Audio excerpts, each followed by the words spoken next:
Hello, and welcome to this week's special edition of Monday Night Mashup. In light of the flooding that Columbia experienced this past week, we would like to bring you the story of how the city suffered and came together. One of our own news members, John Stupinos, was able to capture the devastating effects of the flooding. Let's take a look.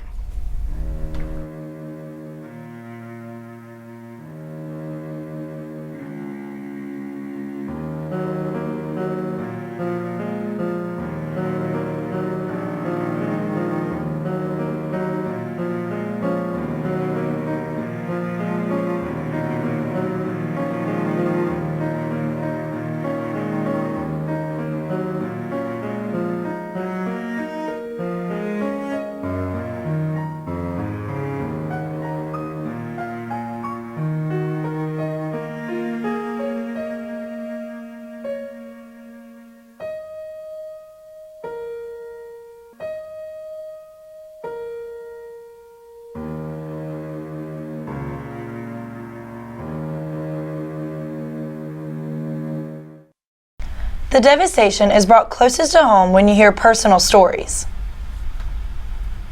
Ray, a man in his 50s living in Forest Lake Place, woke up with his yard flooded.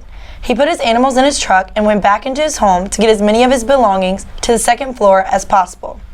The back door to the house gave way and water rushed into the house, bringing the level up to his waist in a matter of seconds. He tried to open the gate to his backyard to let out some of the water and was almost swept away in neck-deep currents. He told us the only reason he is alive is because he was pushed up and above the water against a wall. Ray's story is one of many. The past week has been filled with tremendous efforts to put the city back on its feet. The boil water advisory was lifted in some areas Sunday night, allowing water customers in Irmo, Dutch Square, and St. Andrews areas, as well as City of Columbia residents west of the Broad River, to return to normal water usage. This still leaves the majority of the City of Columbia under a boil water advisory. For more information about safe water usage, visit columbiasc.net. Curfews were also enforced since last Sunday night, with the final curfew ending this morning. The first night of curfew lasted from 6 p.m. Sunday night to 6 a.m. Monday morning, followed the next night with the curfew starting at 7, and then the rest of the weeks lasting from midnight to 6 a.m. Although the curfews are no longer in effect, city officials asked citizens to be mindful of road conditions and to leave barricades alone. Many roads are still not safe to drive on, and barricades are in place for the safety and protection of all. Despite all that has happened, Columbia has responded with strength and unity. Just yesterday, the Soda City Market partnered with the Big Damn Jam benefit to raise relief funds. The event successfully raised over $33,000. Also, on Saturday during the LSU football game, Jake's and 5 Points hosted a viewing party with an entry fee of either a $5 donation or a non-perishable food donation to Harvest Hope Food Bank. There are more events raising money and support coming up. Tonight, there's a benefit concert at the New Brooklyn Tavern in West Columbia. It starts at 6:30 and is $5 for those over 21, while $8 for those who are under 21. If you have extra time and would like to volunteer, the city still needs plenty of help. You can donate or sign up to volunteer at the United Way website, www.uwasc.org. Also, the university is organizing ways students can help through the Leadership and Service Center, located on the second floor of Russell House. Make sure to give them a visit if you would like to help out. Coming up, it's looking like this week's weather is a drastic and much needed change from what we've been experiencing. Find out more with Mills when we return.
Welcome back.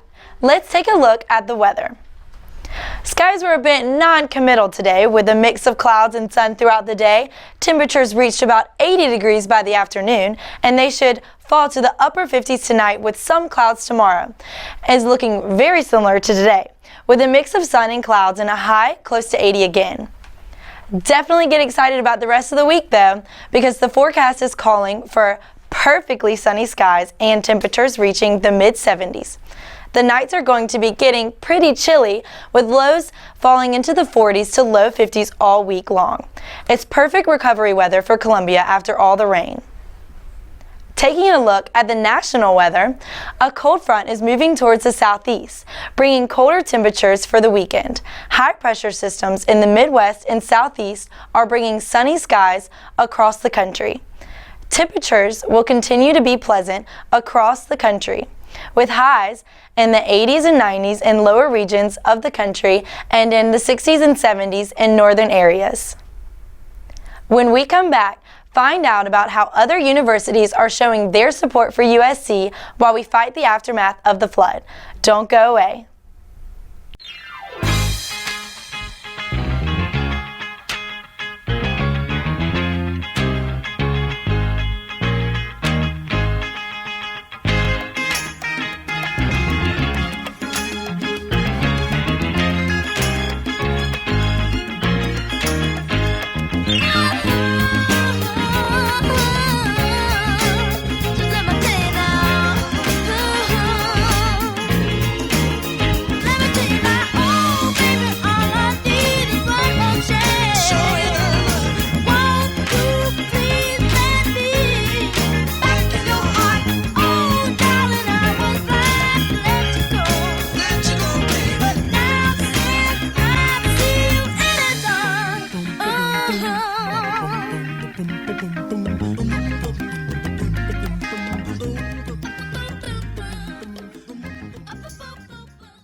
Welcome back to M&M. I'm Carson Mason.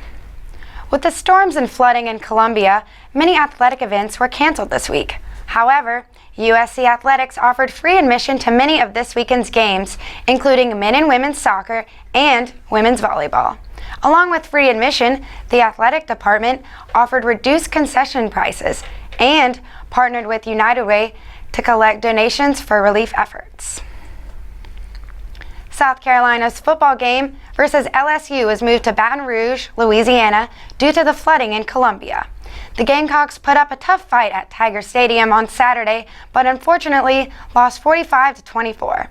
LSU's quarterback Brandon Harris threw 2 touchdowns for 228 yards.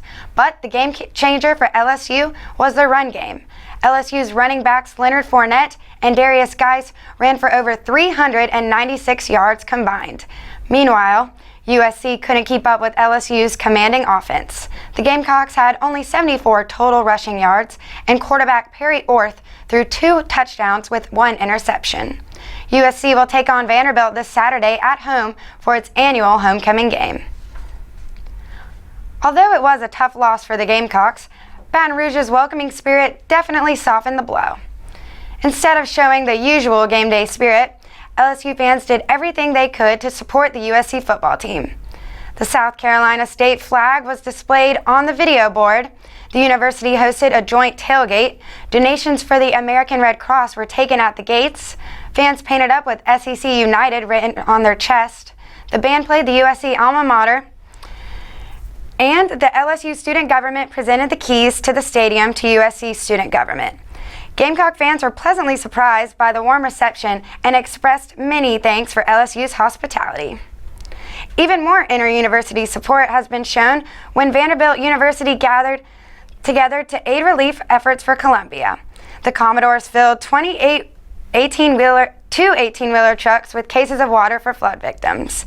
Former Gamecock and current kicker for the Tennessee Titans, Ryan Suckup, bought a half a dozen cases of water at a local pharmacy, which was everything that was available in the store. Vanderbilt ended the drive earlier than expected once they reached capacity in the trucks and suggested any further donations be made to the Red Cross. The supplies arrived at USC on Friday, October 9th, and were handed by U of SC Relief. a student organization that was coordinated over 3,500 student volunteers to help with flood relief.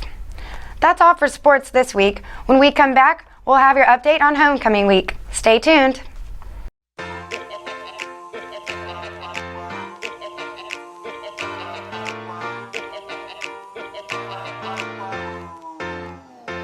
I was like, excuse me, in my awkward approach, I just noticed you were running out of rum in your Coke, and I was hoping I could interest you in witty rapport, and if you game, we could kick it like you're keeping the score. You're so exotic in all of the right ways, eyes like green diamonds, skin of Milan beige, hands of black currant that matches your style great, with the jacket you bought from Urban and your pretty bird chain. She said I look mixed, I said I'm dark white, she said I seem fun, I said you damn right, then she laughed and said Allegra's the name, and I've been waiting for a guy like you all day. So, hey, we don't really got another place to go, and I know you don't wanna sleep alone, so take me home tonight. So I hit her with a, oh, I know we don't got a better place to be. Tomorrow doesn't mean a thing to me, so take me home tonight. She's 24 from New York, says she misses the cold. The flooding sure hasn't stopped us here at Carolina.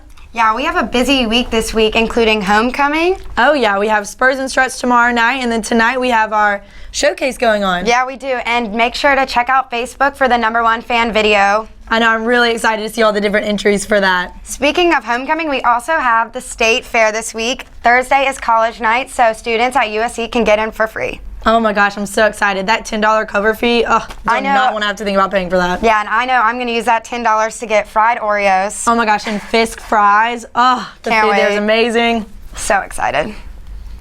That's all we have for you this week. Make sure to follow us on Twitter and check out our website for more coverage of university news.